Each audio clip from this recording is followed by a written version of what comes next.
Direct Service Garage Doors, we are your one-stop shop for all things garage door. From garage door repair and broken spring replacement to new garage doors and openers, we do it all. We're proud to be among the highest-rated local garage door companies in all of Central Arkansas. Our highly trained technicians are available 24 hours a day at no extra cost to you.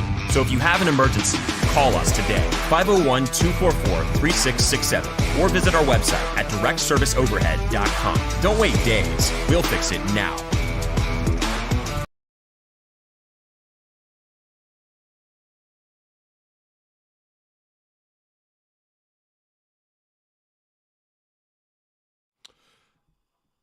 All right, we're just going to go into it. I don't know what happened. The previous live, the link just stopped working. I don't know if YouTube was running into some issues or what. I don't know what was going on. I went back. I got a DM. Someone said the link wasn't working. Went back, and sure enough, it wasn't working. Kind of panicked for a little bit. Tried to look up to see if YouTube servers were having issues. Couldn't find anything. Did find a Reddit rabbit hole. Someone had said this has happened to them before, and that they could never get it back. They couldn't get the link to operate correctly, so they ended up having to just scrap the video. Now, that video was an edited video that person was describing. Ours was a live, so no idea what happened.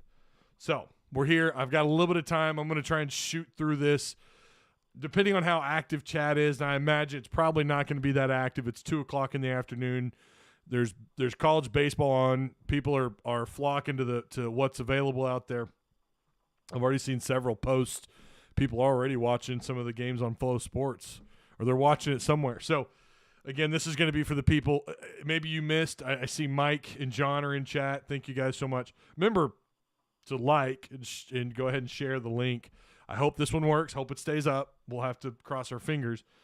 I'm gonna try my best, depending on how. I don't imagine chat to be too lively, so I'm just gonna shoot through this almost as if it were a podcast. Again, depending on how chat kind of interacts.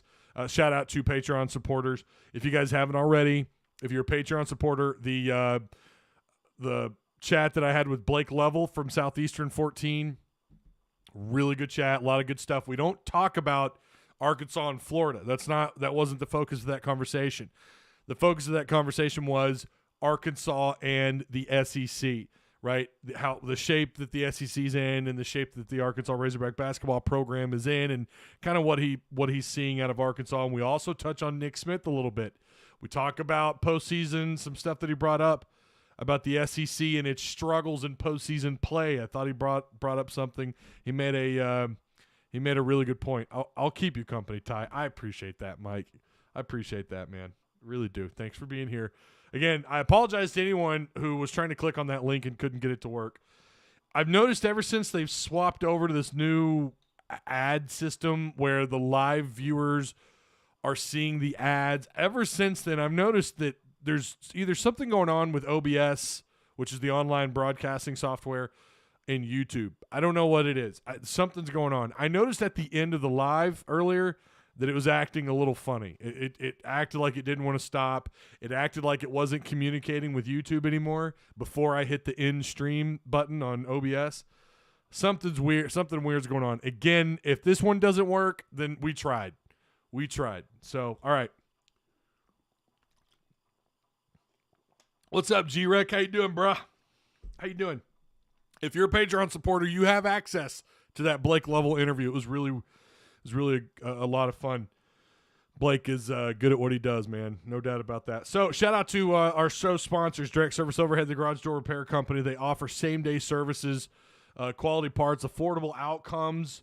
They operate in most places. We found out recently they don't operate in Star City. That's just too far away. Shout out to Austin. I apologize, Austin. I looked for you, buddy. But unfortunately, they don't go out that far. But they do offer free estimates and better than best results as well. Give them a call today at 501-244-3667. Again, that's Direct Service Overhead, the garage door company. Apex Tattoo Studio, who is located in Rogers, Arkansas at 201 South 19th Street, Suite P. Again, that's in Rogers, Arkansas. Get them, make an appointment to go get some ink done. I posted some new images from their work. They got a kick-ass Mortal Kombat some ink done. Someone had some Mortal Kombat ink done, so I posted that, and they had some other stuff. But give them a call, 479-278-2694. They're offering tap-out sessions as well, and you get 10% off if you mention Tuss Talk with Ty or Ty Hudson, whatever. You'll get 10% off. And, of course, to the Odd Soul, the craft bar and pizzeria located on Emma Street here in Springdale, Arkansas. Quality pies, man. Quality pies. I've not had anything there that I don't like. So they're just delicious. But we have some images also on our Discord if you guys want to go check out kind of what they're all about. Apparently, I've never had their calzone. That's the next thing I need to do is try their they've got an Odd Soul calzone I need to go check out. But yeah, Odd Soul. They open up on 4 o'clock on Mondays, and then I'm pretty sure Tuesday through Saturday they open up at 11. Again, that's Odd Soul Craft Bar and Pizzeria located on Emma Street in Springdale, Arkansas. All right, Ty, the man, hammering it today. I'm telling you, bro, did not expect that to happen. When I got that DM, I started to panic, like, oh, God, here we go again. I'm going to have to go live again and talk about what we just talked about earlier. Yeah, so make sure you guys, those of you that are here, and we got not a lot of people in here, but 70% of you have liked the stream, so I really do appreciate that. Again, make sure you like, share, and subscribe. If you want to join Patreon, again, there's going to be some more kick-ass content there. We're gonna post some more stuff there on Patreon. Let me copy and paste here. There you go. Are we up to 80%? He says 80%. I'm seeing 7 likes on 10 concurrent viewers is what I'm showing. There you go. There's the link for anyone who wants to join. For those of you, again, who are watching this maybe Friday night, hey, we made it, baby. We made it. Apparently it's a 3-day school weekend, or a 3-day weekend. 3-day weekend. My kids are out of school on Monday, so yeah. Hammering away. That's what I do. All right. Let's scroll up here and go all the way back up on my notes here. Hey, I should be polished on all this because I've already talked about it. Lenardi, we have his bracketology in the SEC. Alabama's a 1 seed. Tennessee's a 3 seed. Auburn's an 8 seed. Missouri's an 8 seed. Texas A&M is a 9 seed. Arkansas currently is a 10 seed. Now, I think this was yesterday. So, and I don't know if that was updated today or if it's updated or today or yesterday. But this is as of yesterday. Again, Arkansas's at a 10 seed. Kentucky, part of that last 4 in. They're an 11 seed with Mississippi State, one of the first teams out. It's crazy to think he's got, I think he still has. So what is that? 1, 2, 3, 4, 5. He's still got 7 teams in.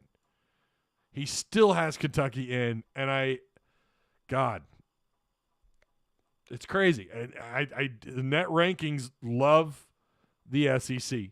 I put out a short from the Blake Level interview where he talked about that. He talked about how much, something that people need to consider, which is that Arkansas or the SEC, how much the net rankings love the SEC.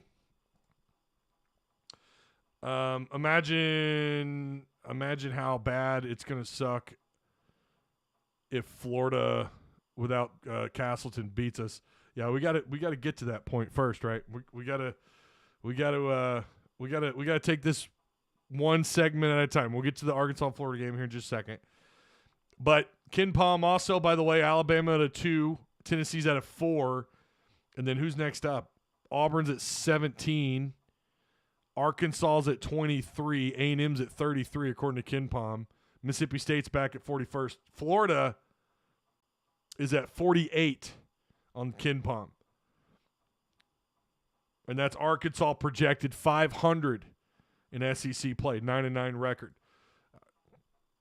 We'll have to wait and see. I mean, tomorrow is big. Tomorrow is a big game. It is a big game. And again, we'll talk about that here in a second. Football recruiting 2024, 4-star, 6'3", 195-pound wide receiver Zion Carney out of Missouri City, Texas, has listed Arkansas in his top 6 alongside LSU, A&M, Nebraska, Oklahoma, and Houston. Some of these kids don't mind staying home. They don't care how big their how many stars they have next to their names. I told you guys, for the Patreon supporters in our Discord, again, you guys have access to that Patreon-only page where we discuss recruiting. mostly football. We get into a little bit of basketball, not a lot of baseball in there, but that could change. Maybe. We'll see. Baseball recruiting, it's just weird to cover, and then you don't always know if these kids are going to end up actually making it to campus. But football and basketball, definitely football-oriented in that chat. And June is going to be wild. June is going to be, as it always is, and as it's kind of become lately, especially under Sam Pittman at Arkansas, that's going to be a crazy month. You're going to have a lot of visits. You're going to have that's going to be your most active month. Remember last year, how many commits they end up with in June? Wasn't it it was a bunch. I know that. It was a lot, and I think it was it's typically the most commit-heavy month. And you start hearing and seeing the smoke in May, and then, and again, we're talking high school recruiting, and then in June, you see those kids, they take their visits, and then listen, they urge those guys, after they leave here, we want you to, think long and hard, but we want you to commit early, and that's kind of how Sam operates. Sucks for guys like me who cover Razorback recruiting, because it means instead of about 10 months of good, or 8 to 10 months of good recruiting smoke that I get to cover, spreads out the whole year, it's really like a month and a half, and then it kind of trickles in a little bit into summer, into fall, and then when the next visits come around, late July, early August, then it disappears, right? Because Sam, he gets them all, and June is a very commit-heavy kind of month for football. But Zion Kearney, I think it's Kearney, 2024 4-star, 6'3". I don't know a ton about him. I just got a text about him this morning. But, again, he does plan to visit in June. I watched a little bit this morning on him. He looks like a good player, right? Like I said, you don't ever see negative highlight reels. So as his recruiting journey continues, we'll learn more and more about Zion, but certainly seems like a pretty solid prospect.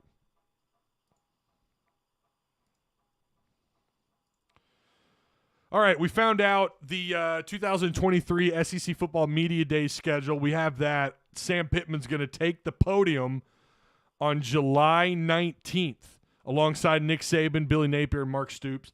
Sadly, obviously no Pirate this year for the SEC Media Days, which again starts July 17th. It'll be Monday, July 17th through Thursday, July 20th. That's when it starts to feel real. July typically. For me, it's more like June, because that's when the predictions start to narrow down. That's when the preseason magazines are already on the shelves.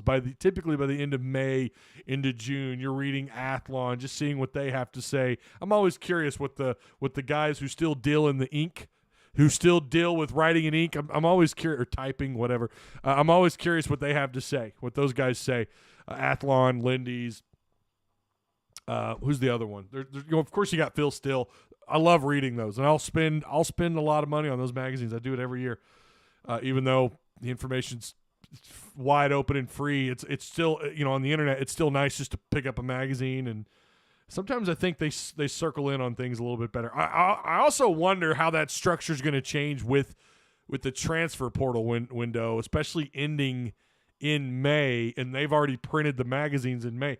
I'm starting to wonder if they shouldn't just push those magazines out until like late July or early August. Don't actually get the writing done until the end of May, after spring camp, which is what I think they do anyways. But after spring, and then after that final transfer portal window closes up, and then you start to write out. But for whatever reason, here lately, they've still stuck to that like May, June window as far as printing or pushing those out to the shelves. I'm a big fan. I've been buying those magazines, including Hooten's Arkansas, the in-state magazine, the high school magazine. I've been buying those for years. They've gone up. I remember when Hooten's magazine, when there was outrage when they went up to like $12 a month, or $12 per issue. Of course, you only had one, right? You get that thick Hooten's book. So again, SEC Football Media Days, Monday, July 17th through July 20th. You're going to get Brian Kelly, Eli Drinkowitz on the 17th, alongside Brian Kelly and Jimbo Fisher. We get to hear Eli Drinkowitz make some sort of comment about, I don't know, he's always got he thinks he's so clever, and bro, you're not. Calm down. Calm down. You're not as clever as you think you are. Hugh Freeze, Kirby Smart, Zach Arnett, and Clark Lee. So that's Auburn, Georgia, Mississippi State on that Tuesday on the 18th. And like I said, July 19th on that Wednesday, you get Nick Saban, Sam Pittman, Billy Napier, and Mark Stoops. Thursday, July 20th, Lane Kiffin, Shane Beamer, and Josh Heupel. Wonderful. You get Shane Beamer, who's going to bitch and moan about something. You ever notice that? That guy always has something to bitch about. He's always got something. Him and Jimbo. Maybe those two should be shot side by side. Maybe they should be Thursday the 20th. I swear to God. Shane Beamer. I respect what he did at South Carolina, but bro, like, it's always something with him, especially after Dudley Dawson asked him a perfectly fine question and he made that face. Like, I just dude. All right. Let's switch over to Razorback basketball. I know. Well, actually, let's see what's going on with chat. What's going on, chat? What are y'all doing? Not a lot of people in here live. I know. Again, we were live earlier. Some people, they're not going to come in twice. That's perfectly fine. This is really for the people who didn't get to be here earlier, and obviously for the sponsors and for people to watch this tonight. Yo, I thought error, but 2 live. Yeah, 2 lives. Not that that's unheard of. It's still hard to believe Coach Leach passed away. I know it's not going to be the same. Media Days is not going to be the same. There's a 4-star outside linebacker at Valley View in Jonesboro. Says Scott. And then YouTube bungled the first one. Yeah, they did. I don't know what happened. I don't know if that was an OBS to YouTube disconnect. I don't know. I noticed it acted weird when I closed that last one out. No idea, but is what it is. I don't mind doing another one. I told the person that DM'd me, hey, I'm going live again. I don't mind doing it again. It's going to be quicker, though. All right, so tomorrow we're going to get into this Arkansas-Florida game. Tennessee, Kentucky. Wait, is that right? Tennessee's at Kentucky? Yeah, February 18th. Okay, for some reason I thought that game was still a little ways away. Tennessee at Kentucky. That one might actually be interesting. Kentucky, who's 17-9. Tennessee's 20-6. We know Tennessee just recently – nice win over Bama at home. We'll see if they can carry that into Rupp Arena. Rupp can sometimes this Kentucky team can sometimes surprise you inside Rupp. So good or bad, right? Good or bad this year. They've been kind of mostly disappointing this year if you're a Wildcat. But we'll see what happens. I wouldn't hang it up on Kentucky necessarily. I mean, when they're dialed in and of course, I'm not sure if Wheeler's back or not, but if Kentucky's dialed in and Cal's at his best, they can go toe-to-toe with about anybody. But I feel like Tennessee's going to walk in. I'd take Tennessee. That defense is just so good. South Carolina, that's going to be the loser game there. 9-17 South Carolina versus 12-14 LSU. That's at 12. Florida at Arkansas, 1 p.m. tip-off at ESPN2. 14-12 versus 17-9. Arkansas should be favored. I've got them winning, even with Castleton. I think Arkansas beats. I think they still beat Florida with Castleton. Without him, they should beat the hell out of them. Now they're going to have someone. They're going to have a couple of different guys probably rotate in place of him. We'll see how Arkansas matches up. I know Florida. They'll start 4 guards. They'll go guard heavy on you, right? They're going to try and do whatever they can. At one point during this season, even in conference play, they're a respectable defense. They play pretty good defense. Now, Tennessee's up there, right? A&M's, you've got a number. You've got 4 or 5 really good defensive teams. In Florida, at their best, I think they're right there behind Tennessee at their best. Without Castleton, no. We know he's he's just such a good shot blocker, and he alters shots, clogs up lanes. Very good defender for Florida, and he will not be available because of a broken hand. So, again, that's at 1 p.m. Of course, we're going to cover the postgame here. Mississippi State, Ole Miss. And then Georgia, Alabama, Texas A&M, and Missouri. That one could be interesting. Auburn at Vanderbilt. That one also could be interesting. Vanderbilt's won some games they have no business winning. Florida, Arkansas tomorrow. Okay, Florida, they are a net ranking of 51st in the country. They are 3-5 on the road, 2-3 on a neutral floor, 9-4 at home. They're 2-9 versus quad 1, 1-2 versus quad 2. Not good. 7-1 versus quad 3. You got a loss in quad 3. That also isn't good. And then they're 4-0 versus quad 4. Not a real popular team. Again, they're 51st in their overall net ranking. Arkansas, I think they're still top 22. I think they're 21st, somewhere in there. Florida also went 0-3 versus Big 12 opponents this year. OU, they took the L against OU, West Virginia, and Kansas State. All but one were double-digit losses, but they do have a victory over a top 20, at the time, top 20 ranked Missouri basketball team. Castleton, 6'11", big man, good length. I mean, obviously, he went out early versus Ole Miss, did not return. I don't think he logged. I think it was pretty early in the first half when he went out. 16 points, 8 rebounds. He's just under 8 rebounds per game. And if I looked at this right, 73% at the free throw line for 6'11" big man. That's pretty impressive. Jason, I think I'm pronouncing this correctly, Jitabo is one of their next bigs, one of the next guys up, so maybe he'll be someone to keep an eye on. Again, there's going to be – you never know, man. I mean, Florida might play a couple of guys that Musselman doesn't know a ton about, and that can trip you up a little bit, right? I expect Arkansas to get into the 70s in this one. I can't guarantee that because their offense – it's a toss-up as to what the hell their offense is going to do. But Florida without Castleton, I feel like if they don't get into the 70s – yeah, obviously you're concerned, right? Obviously you're going to have some concern. And if they're not getting a lot of points, this could be a close game. If they don't get into the 70s, it could be a closer game than we think. But I like the Hogs. I'm going to take them.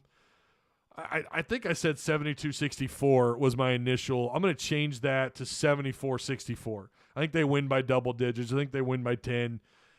Bud Walton is still going to be rocking. It's 1 p.m. on a Saturday. I don't know if there is such a thing as a bad time to go to tip off on a Saturday. Not a big fan of 8 p.m. tip-offs ever. But 1 p.m. is right there after lunch. I think Bud Walton, I don't know if it'll be a sellout. It's not like Florida's a big-time net ranking opponent. Doesn't do much to help you, or doesn't do much in terms of helping you out if you win. It could actually hurt you if you lose. So it's a very important game for that reason. And you've also got Georgia, which will hurt you even more if you drop that one. I don't know how many people. It's a Saturday, 1 o'clock. What's the weather? I didn't even bother to look at that earlier. Let's take a look at the weather here on the old Apple weather here. 49 degrees is the high tomorrow.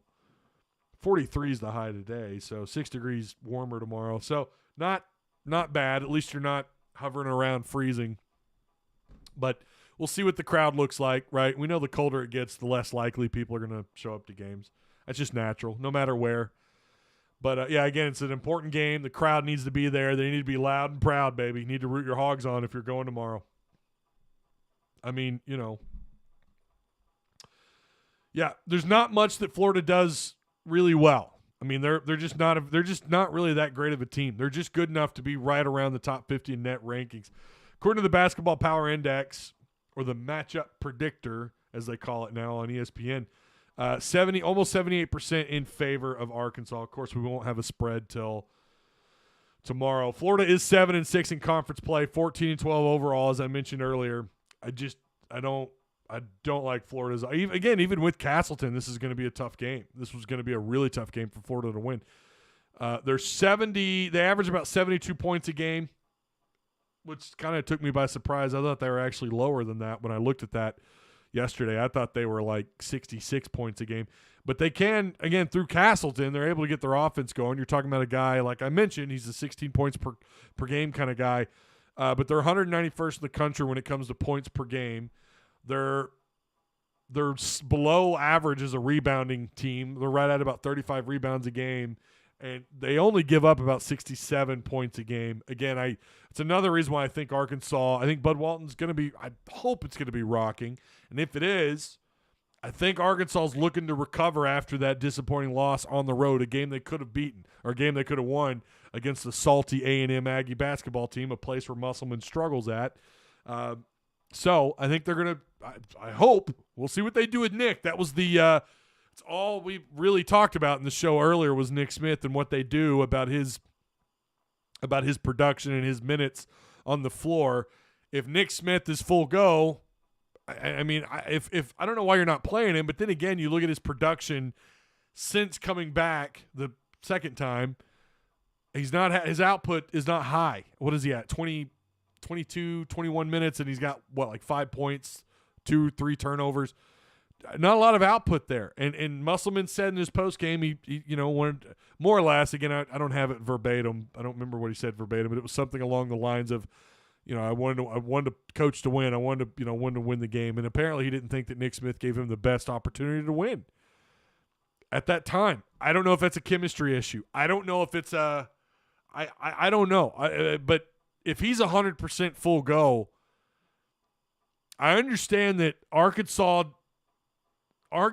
shot themselves in the foot in late December and through the month of January, because it's put you in a position where you're not able to roll the dice like maybe you were. Let's say if you had won a few more games in January, if you were already more or less a top 6 seed lock or a top 5 seed, like you felt pretty comfortable about being a top 6 seeded team, then you could roll the dice a little bit more and let Nick Smith play more.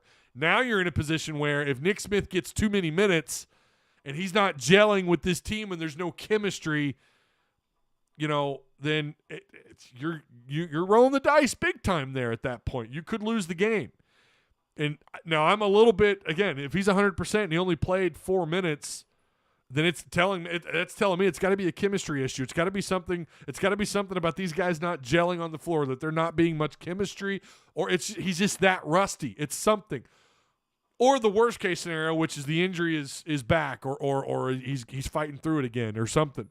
And if that's the case, then why the hell is he bothering to play anymore at all? Which is why I don't think that's the case. I think if it were, we would have heard something by now, but it's still a possibility. Now, without Nick Smith, I still think they could make the tournament. The question for me, and you know what, I didn't put this poll up, but maybe I should. Let's put the poll up here. Hang on. Bear with me.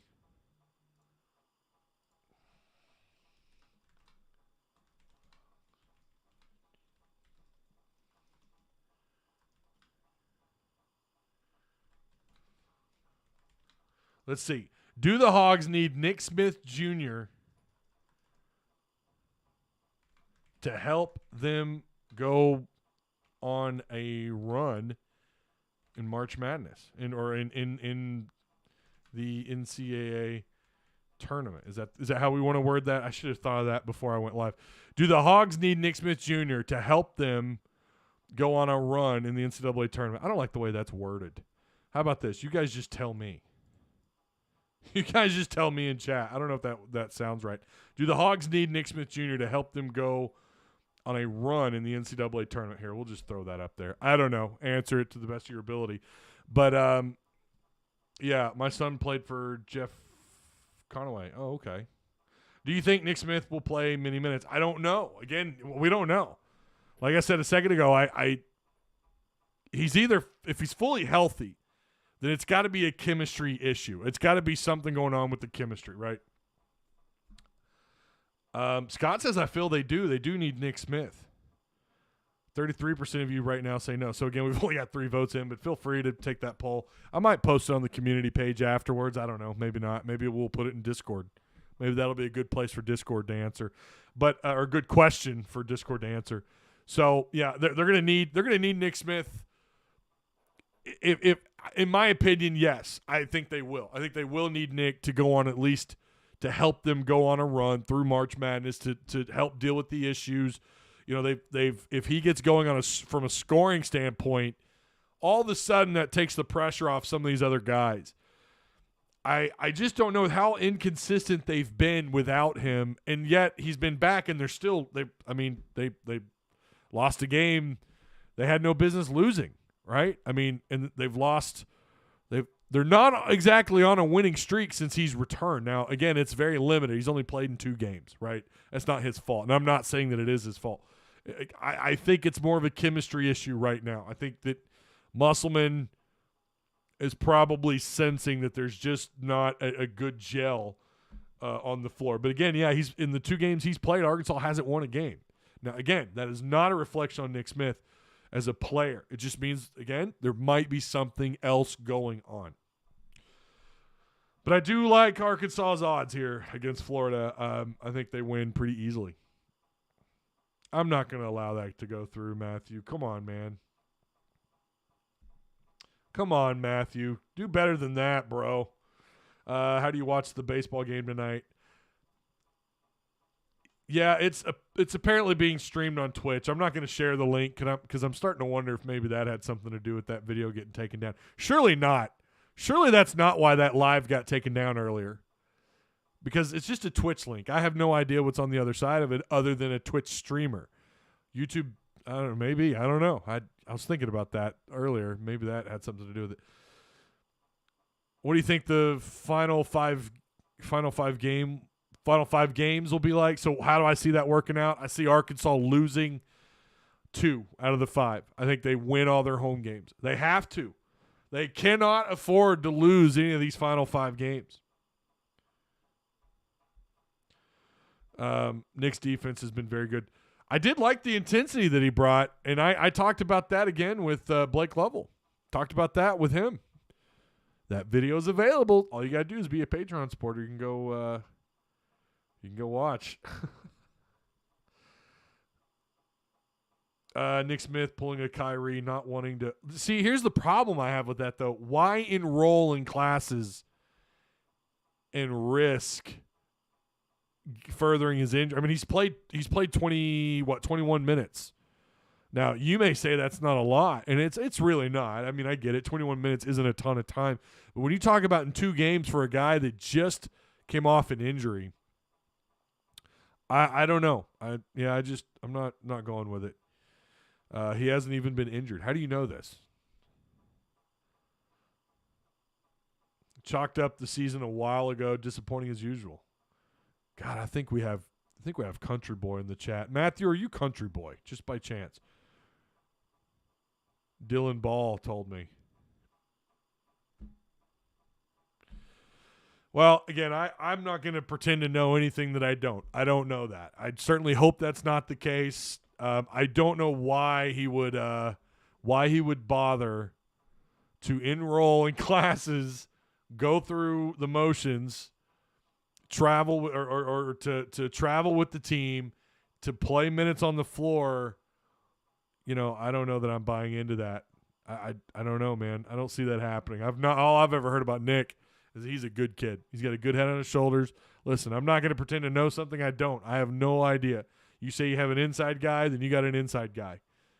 Cool. More power to you. But he's a reporter for the Hogs. Yeah, Matthew, again, you're just, I don't know, man. You're about to.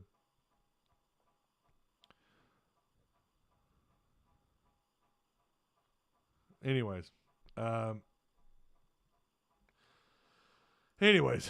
Matthew Ball, look him up. Well, all right, I'll look him up. I feel like I'm running into a.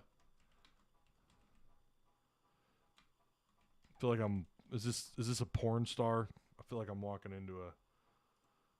I have no idea who Matthew Ball is. I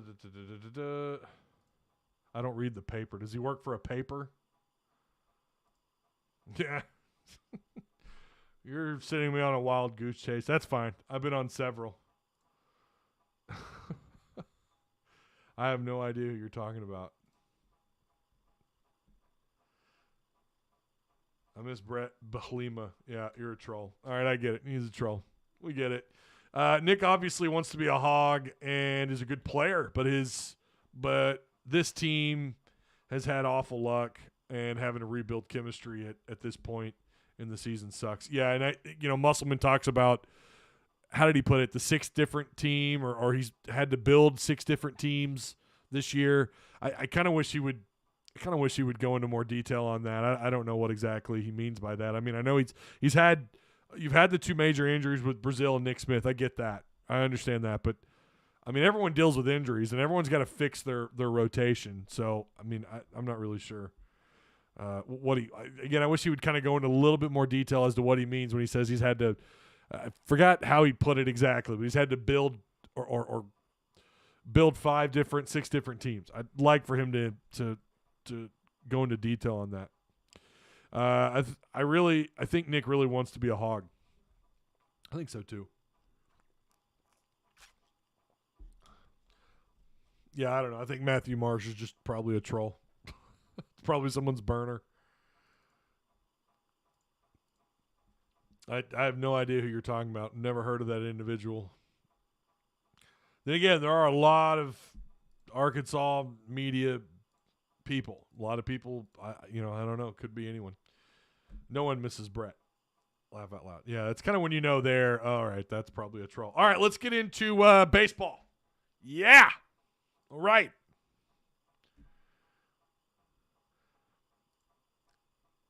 Let's talk some baseball. Really excited about this season.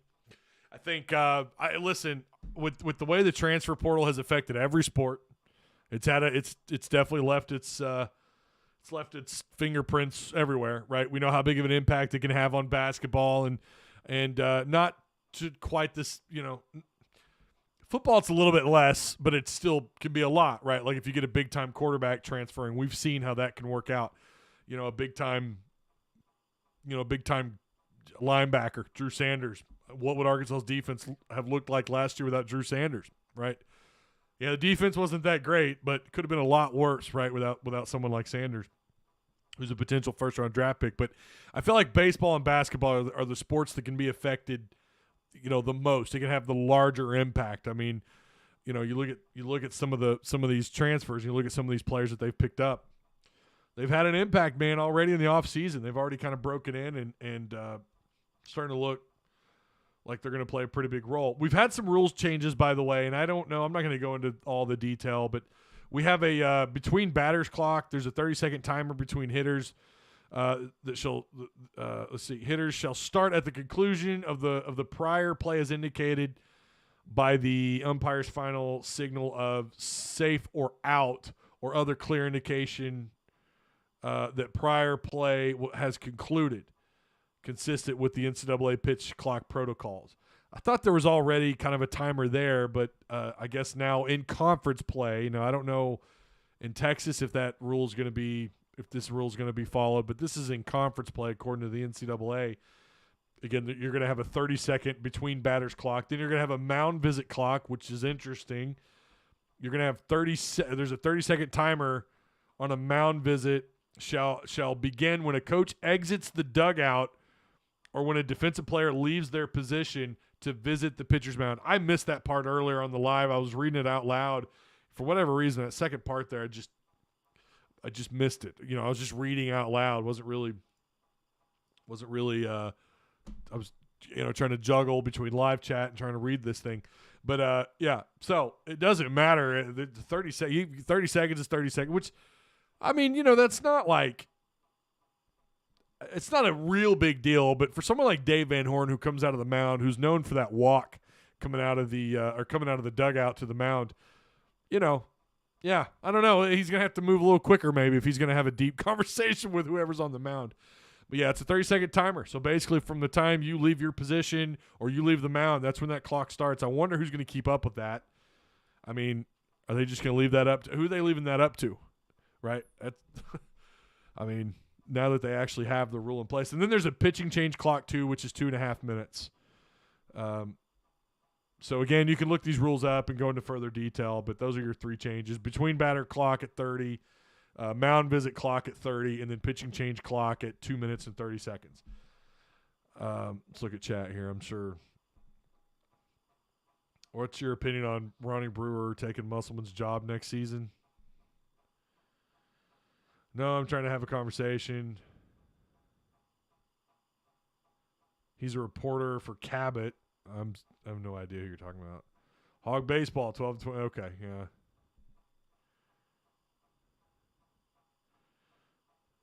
$12 and 26 is my thoughts for the record this season. Okay. Yeah, all right, Matt. I don't know, buddy. Enjoy timeout. You're just kind of a troll. All right. Let's see. Let's go into their starting pitching here really quick. Friday they're going to start off, and this is just, I believe this is, I don't know. Obviously they're going to make changes as they move throughout the season, but we're going to see Hagen Smith on Friday night. Saturday night you're going to have who's a lefty, and then you're going to have right-hander Will McIntyre, who's a senior, who's I hope can put together. I hope he can keep that day 2 job or move up. Maybe he could become the Friday night. Maybe Hagen Smith's going to be just fine. You'd like for a senior to kind of start you off on Friday night, but you don't mind him being right smack dab in the middle. So Will McIntyre, right-hander, is going to take over at the moment for Saturday night, and then Hunter Holland, the lefty junior, it will be day 3. Closers, you're going to have freshman All-American Brady Tiger. Of course, you're going to have Zach Morris, who also returns this year. So it's nice. You're going to have a lefty there. You're going to have a couple of lefties out of the bullpen this year, it looks like. They look to be pretty deep in their bullpen. I know Dave Van Horn's kind of mentioned that a little bit, talked about how – and this was before the major loss, right, before the potential ace that went down for the year for the Razorbacks. But – I think he's still pretty confident in his bullpen, and you know, talking to a couple of people who have seen some of their scrimmages and have actually had eyes on them a little bit, they're really impressed with what they've had coming out of the bullpen. But we know there's a difference in you know, pitching off your teammates, you know, hitting off your teammates, and then actually going and doing it in live play, and then doing it in the toughest conference that college baseball has to offer, and it's not even close, which is the SEC. The SEC's loaded. I think it's 8 teams inside the top 25. I think 7 are in the top 10 is what we talked about earlier today. The first live show that, for whatever reason, decided not to work after we went live. But I think it's 7 out of 10 teams in the top 10 are out of the SEC. Arkansas being one of them. Arkansas, according to D1Baseball.com, is ranked, where'd they have them? 8th, I believe. 8th place. Let's see if I was looking at that right. Yeah, Arkansas's at 8th. So, again, 8 total teams out of the SEC are expected in the top 25. Projected starters, Hudson Polk. I think catcher you're going to end up with a couple of different guys there, but Hudson Polk for right now. Brady Slavin's over at first base. Peyton Stovall slides over to second base. Third base, very interesting player to keep an eye on. Again, this is another guy that I mentioned briefly on the live show earlier. Caleb Cali at third base. Keep an eye on him. If this guy gets red hot, if his game translates, I forgot what school he came from, but he's a transfer. I think he's a JUCO. I think he's JUCO. But Caleb Cali, if his game translates into the SEC, he could be big time. Him and Stovall, 2 power hitters. You could have a pretty interesting year at the plate for the Razorbacks. This could be a fascinating season. In third base, Caleb Cali, who could play apparently first and third base. He can play the edges. John Bolton's going to be your shortstop. Jared Wagner in left field. Center field, Tavion Josenberger. And then right field, Jace Bofford. I'm sure I butchered a couple of those names. Designated hitter, Kendall Diggs. If Kendall gets it turned on this year, if he can be consistent at the plate, Arkansas could be a maybe they'll get things turned out on at the plate. Let's see here. We're right now on our poll. Not a lot of votes, but again, you know, second live. Don't expect a lot of people in here, but we do have 13 votes. Do the Hogs need Nick Smith Jr. to help them go on a run in the NCAA tournament? 54% of you say no. 46% of you say yes at the moment. Let's switch schedule over to baseball here. Here we go. Arkansas, again, they're in the College Baseball Showdown in Arlington, Texas at Globe Life Field, taking on Texas at 7 p.m. tonight. If you got Flow Sports, you're going to be able to watch it. Or you can find it on Twitch. TCU, 15th in the country. I could have sworn Texas was ranked somewhere. Apparently not on D1 Baseball. But some people think they should be ranked. But, again, 7 p.m. against Texas. Then you got TCU tomorrow on the 18th, 7 p.m. And then February 19th, Sunday, you've got Oklahoma State. That's going to be also a very fascinating matchup. I think all 3 of these. You'd like Arkansas to come away with at least a couple of wins. I'm going to tell people to not freak out if you don't do well in this thing. They're going to try. A lot of some new pieces. They got a lot of new pieces. They're going to try and figure this thing out. Very similar to basketball, right? A lot of new pieces.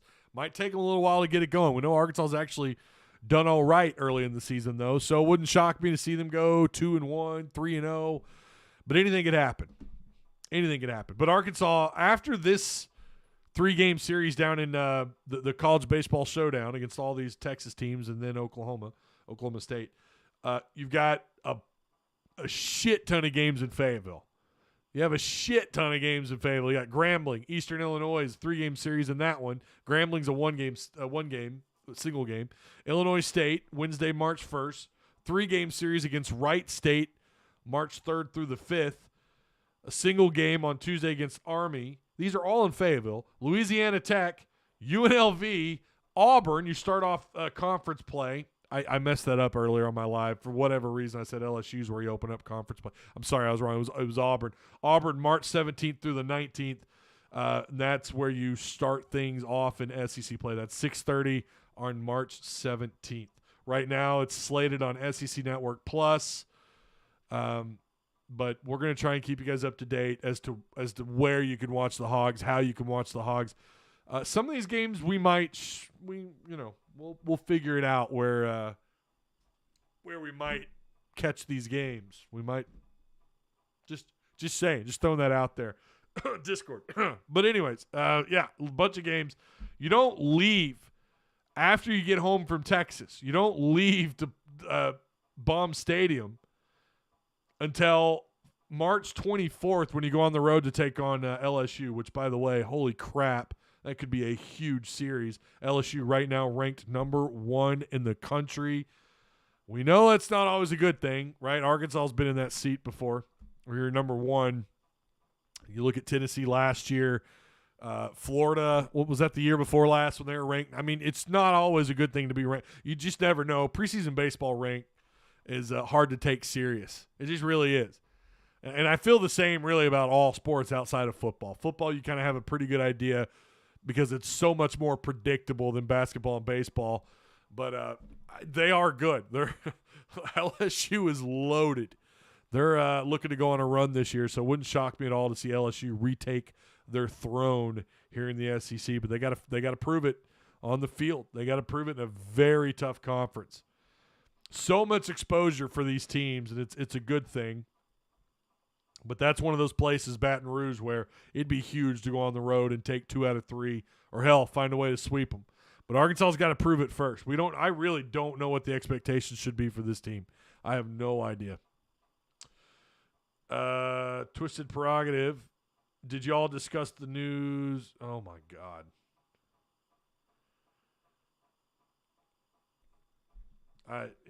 Okay. Oh man, some people just don't give up. Caleb Callett, Juke. Yeah, he was a Juke All-American. You're right. He was. You're right. His batting average was through the roof. Yeah. I bet he'll be lights. You're right. He's a Juke All-American. I remember reading. You're right, man. Way to be on it, John. You got my back. I appreciate you, brother. All right. Wow, we actually went 50 minutes. How did we do that? Oh my God, that went by fast. Okay. I do appreciate you guys. Again, I apologize for that link earlier not working. I don't know what the hell happened, but I'm hopefully it works. We'll find out I'm a little worried when I close out OBS. It's not going to work again. If it doesn't, like I said, I'm not going to try a third time. I don't have the time to do a third live, but at least not. I got to go pick up the kids from school, and the wife and I are going to drop them off at one of their friends' houses, and we're going to go maybe have dinner or something tonight. Not a lot of time between now and picking up the kids from school. But so again, if this doesn't work, hey, at least you guys got to be here and got to be a part of the show, and I do appreciate you guys coming through. So anyways, yeah, I for those of you, assuming this video stays up, remember to like, share, subscribe for anyone who's new here, including the trolls. Feel free to spread the love, share the link, subscribe, go to our Discord, join Patreon. But all right. So that's it. Yeah, we did it. The Blake Level interview is on Patreon. It will go public. I really don't know what time, but it will go public this weekend at some point. But if you don't want to wait, $4 a month, man, you can go watch it right now. It's a good interview. Enjoy your time tonight, bro. I appreciate that, John. Thanks a lot. Bot Magnum, what's going on, dude? I'm offended. You think I'm a troll? Shoe certainly seems to fit. It's almost as if I just timed Matthew Marsh out a minute ago and then someone popped right back in. Maybe you're not. I don't know. Certainly seems that way. Hey, make sure both your accounts subscribe to this channel, though, bro. Dude. All right. That's the end of Flamingo Friday. I will see you guys tomorrow on the postgame show after Arkansas hopefully takes care of business against Florida. Like I said, 72-62 or 74-64. Whatever I said. I like Arkansas by 10. I think they can get into the 70s. If this is a tight game, if it's close for two halves, Arkansas can't, they still can't find a way to score. And again, Florida at full strength, they're a good defense. I'm not going to take that away from them, but they don't have, one of the best blockers in the game of college basketball. I think Castleton is up there in terms of one of the better bigs in this league, and they're without him tomorrow. But if this is a close game, boy, I don't know. I don't know what to make of it. And, of course, then you got Georgia. You cannot afford to lose that game either. Georgia's really, really low on just about all the rankings. You got 2 road games left. I don't see them winning either of those. I like them to win. I like them to win all their home games, but with what we've seen this year, God only knows, right? So, all right. Anyways, woo pig. I'll see you guys tomorrow. Enjoy your Friday night, and I'll see you guys tomorrow. Enjoy some baseball. Woo pig.